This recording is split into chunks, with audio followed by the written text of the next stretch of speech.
क्या हुआ, कब हुआ, क्यों हुआ, कैसे हुआ। दिन भर आप ऐसी 100 बात सुनते हैं, लेकिन 100 बात की एक बात यह है कि सवाल उछालने से जिम्मेदारी खत्म नहीं होती। जब घड़ी इशारा करे 9 बजे रात का, वक्त 100 बात की एक बात का। किशोर अजवाणी के साथ IBN 7 पर।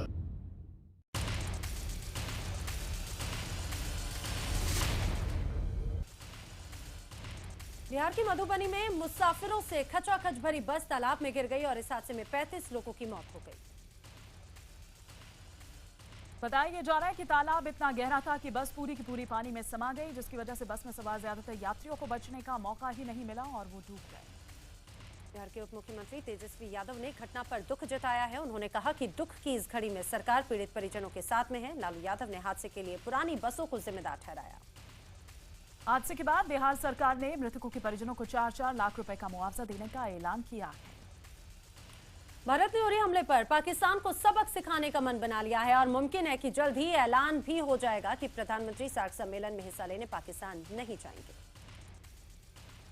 उरी हमले को लेकर सोमवार को बैठकों का दौर चला। पीएम सैन्य बलों के प्रमुख राष्ट्रपति से मिले तो रक्षा मंत्री मनोहर पर्रिकर ने एनएसए और सेना प्रमुख की राय दी।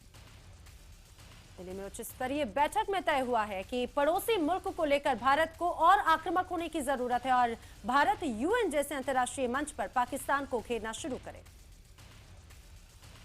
उधर पाकिस्तान ने भारत के रुख को हमलावर बताया है। पाक रक्षा मंत्री ख्वाजा अहम आसिफ ने यह कहा कि जैसा बोगे वैसा ही काटोगे। तो आर्मी चीफ जनरल राहिल शरीफ ने ताल ठोक कर कहा कि वो तैयार हैं।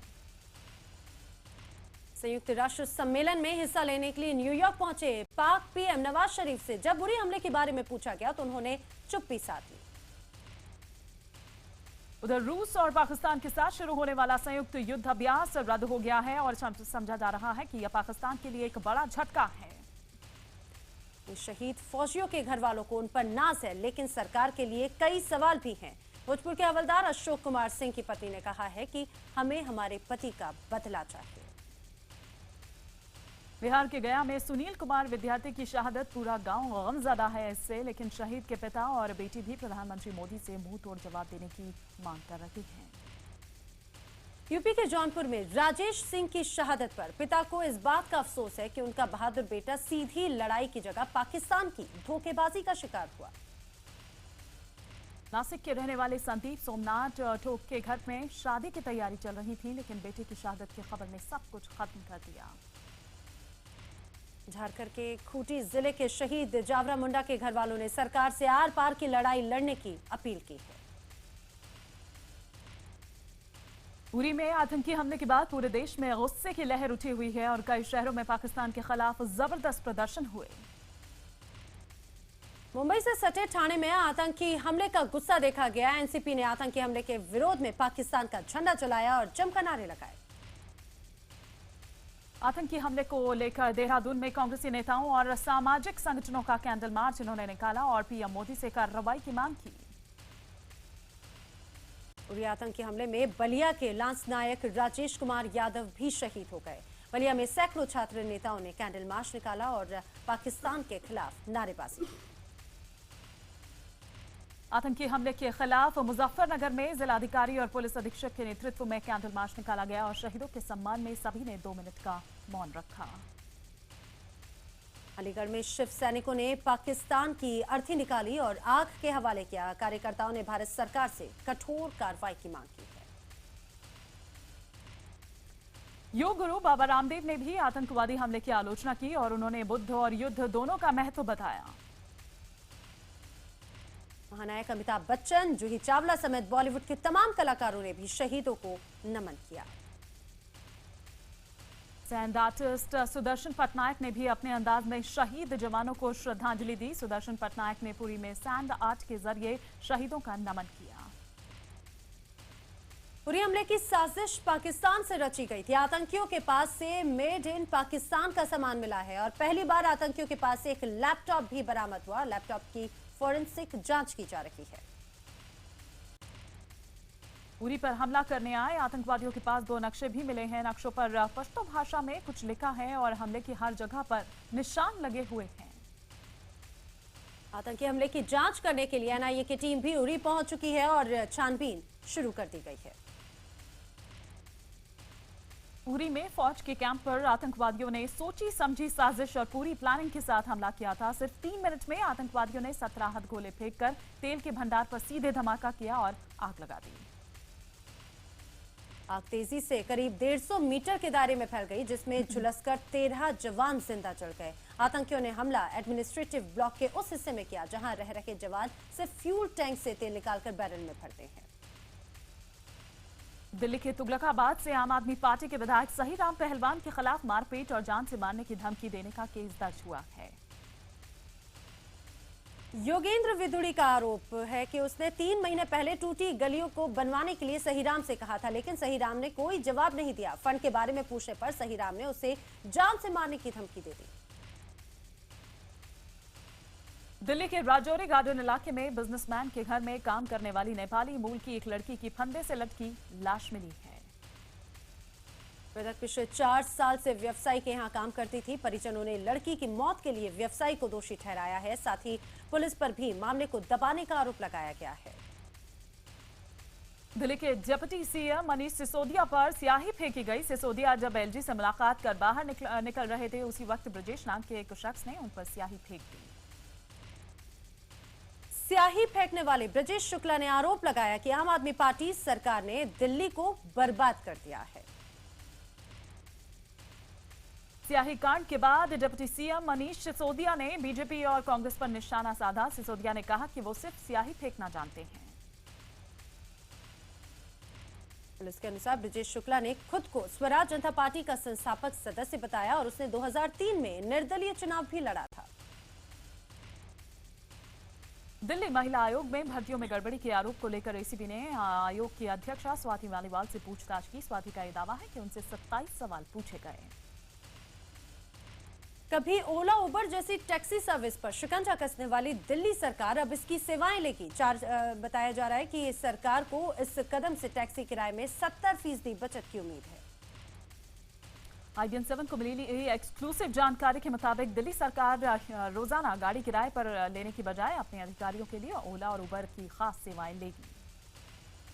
ओला उबर ने सरकार के लिए खास ऐप तैयार किया है और सरकार को इन टैक्सी एग्रीगेटर्स की ओर से रियायती दर पर सर्विस मिलेगी। सरकार के लिए सर्च प्राइसिंग भी लागू नहीं होगा। केंद्रीय शहरी विकास मंत्री एम वेंकैया नायडू आज मोदी सरकार की महत्वाकांक्षी स्मार्ट सिटी मिशन के तहत 27 शहरों की घोषणा करेंगे। अब तक सरकार ने 33 शहरों की घोषणा की है, जिसे स्मार्ट सिटी के तौर पर विकसित किया जाएगा। इसमें पानी और बिजली की सुनिश्चित आपूर्ति, प्रभावी शहर आवागमन, IT कनेक्टिविटी और ई शासन जैसी सुविधाएं होंगी। केंद्रीय मंत्री राजीव प्रताप रूडी ने बिहार सरकार पर हमला बोलते हुए कहा है कि बिहार में 2 मुख्यमंत्री हैं। नीतीश कुमार मुख्यमंत्री हैं तो लालू यादव डिफेक्टो मुख्यमंत्री हैं। राजीव प्रताप रूडी ने यह भी कहा कि पूरा बिहार अपराध से त्रस्त है और राज्य सरकार अपराधियों को बचाने में लगी हुई है। इधर यूपी में चाचा भतीजे की जंग जारी रखते हुए प्रदेश अध्यक्ष शिवपाल यादव ने मुख्यमंत्री अखिलेश के 7 समर्थकों को पार्टी से बाहर का रास्ता दिखा दिया। समाजवादी पार्टी से निकाले गए नेताओं में 3 MLC यूथ ब्रिगेड के राष्ट्रीय अध्यक्ष, प्रदेश अध्यक्ष, युवजन सभा और छात्र सभा के प्रदेश अध्यक्ष शामिल हैं। निकाले गए नेताओं पर पार्टी विरोधी गतिविधियों में शामिल होने और अनुशासनहीनता का आरोप है। विरोध में जिला और प्रदेश की यूथ समितियों के ज्यादातर पदाधिकारियों ने इस्तीफा दे दिया है। राज्यसभा सांसद और पार्टी की राष्ट्रीय कार्यकारिणी के सदस्य जावेद खान ने सीएम अखिलेश यादव के खिलाफ साजिश होने की आशंका जताई। अमेरिकी राष्ट्रपति पद की प्रबल दावेदार हिलरी क्लिंटन के चुनावी रणनीतिकार अब यूपी में समाजवादी पार्टी का चुनाव प्रचार देखेंगे। हार्वर्ड यूनिवर्सिटी के स्टीव जॉर्डिंग अपनी टीम के साथ लखनऊ में हैं और अखिलेश का चुनावी प्रचार डिजाइन कर रहे हैं। जॉर्डिंग पार्टी के कार्यकर्ताओं को ट्रेनिंग देंगे और लोगों से असरदार तरीके से बात करने के गुर सिखाएंगे। यूपी चुनाव 2017 के लिए समाजवादी पार्टी के आधिकारिक पॉलिटिकल कंसल्टेंट बने स्टीव जॉर्डिंग पहले भी अलग अलग मसलों पर सलाह देते रहे हैं। सुप्रीम कोर्ट ने डॉन और आरजेडी नेता शहाबुद्दीन से पूछा है कि क्यों ना आपकी जमानत रद्द कर दी जाए। शहाबुद्दीन की जमानत रद्द करने की याचिका पर सुनवाई के दौरान सुप्रीम कोर्ट ने ये बात कही। सुप्रीम कोर्ट ने शहाबुद्दीन को नोटिस जारी किया है और अगली सुनवाई के लिए 26 सितंबर की तारीख मुकर्रर की है। कॉमेडियन कपिल शर्मा की मुसीबत और बढ़ गई है। कपिल शर्मा के खिलाफ मुंबई के अंधेरी इलाके के तहसीलदार ने उन पर एक और एफआईआर दर्ज करवा दी है।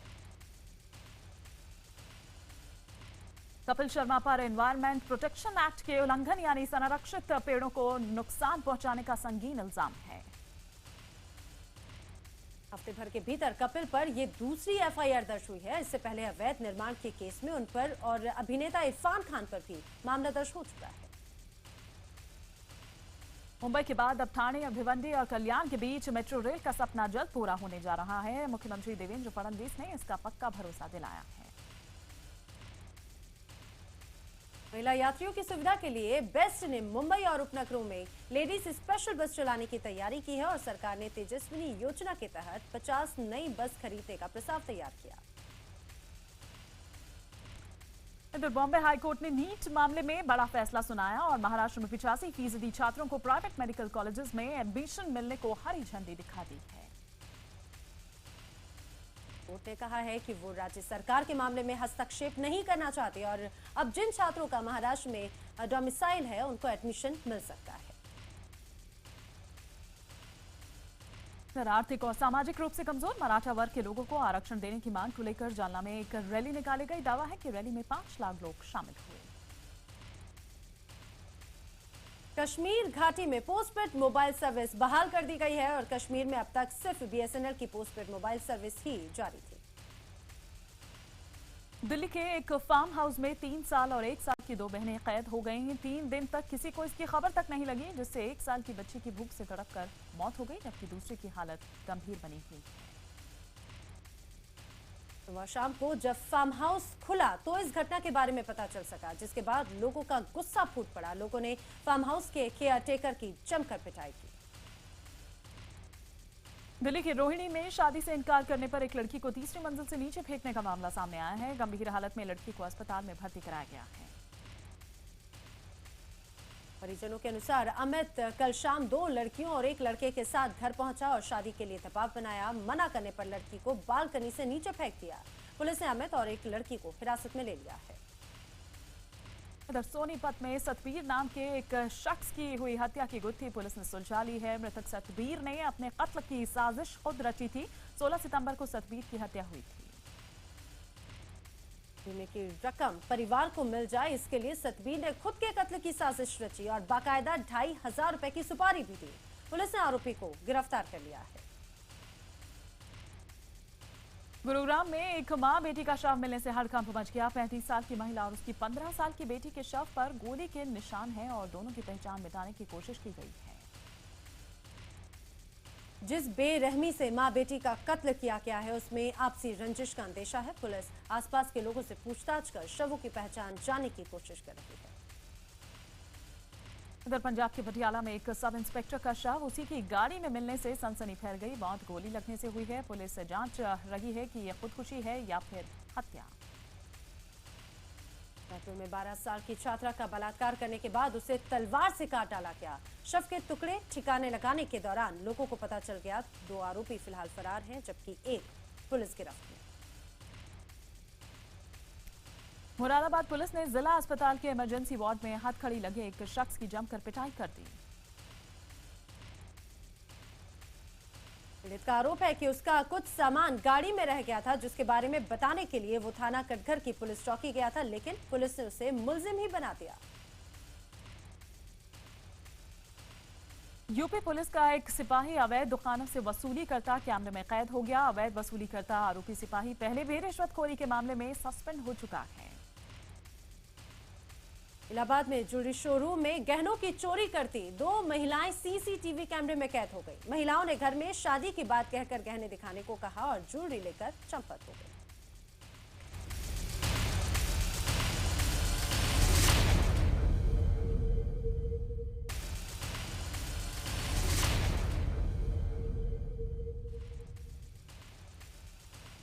बलूचिस्तान में पाकिस्तान के दमन का विरोध करने वाले बलोच नेता ब्रह्मदाग बुख्ती जल्द ही भारत में राजनीतिक शरण के लिए आवेदन करेंगे। बलूच रिपब्लिकन पार्टी की जिनेवा में हुई बैठक में बुख्ती ने पाकिस्तानी फौज के जनरल के खिलाफ इंटरनेशनल कोर्ट में केस करने का फैसला भी किया है। बलूच रिपब्लिकन पार्टी ने अंतर्राष्ट्रीय न्यायालय में चीन के खिलाफ भी केस दर्ज करने का फैसला किया है।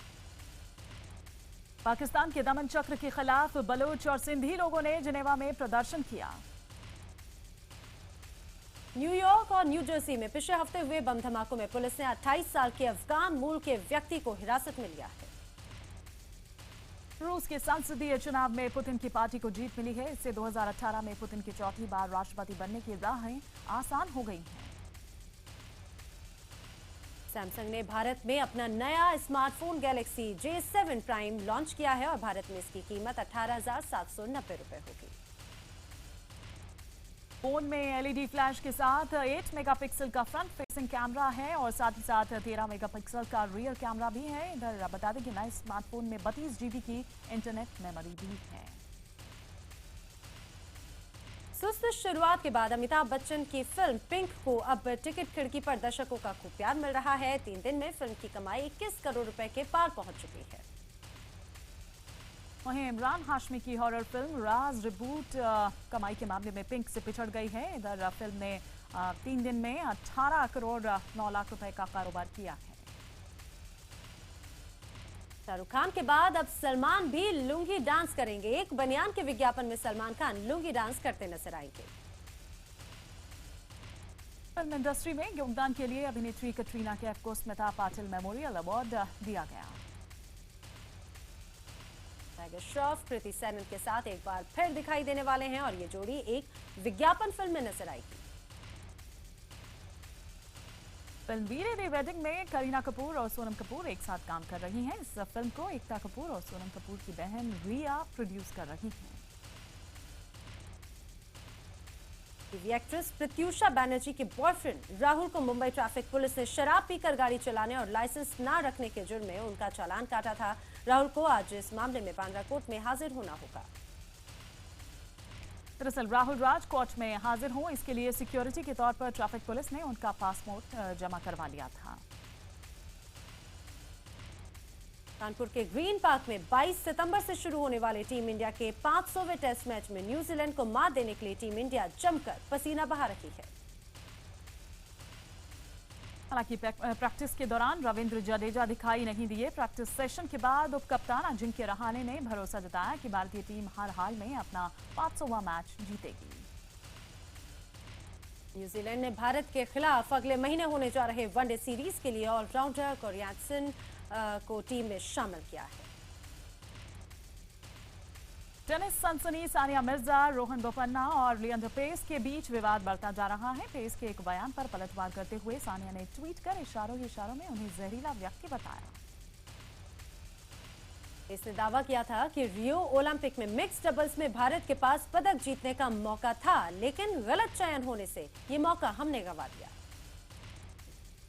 पेस ने सानिया का नाम लिए बगैर निशाना साधा था कि 14 महीनों में 4 ग्रैंड स्लैम खिताब जीतने से ज्यादा उन्हें और क्या हासिल करना था। आपको बता दें कि सानिया और पेस के बीच तल्खी काफी दिनों से चल रही है और इसीलिए सानिया ने पेस की बजाय बोपन्ना के साथ जोड़ी में खेलने की इच्छा जताई थी।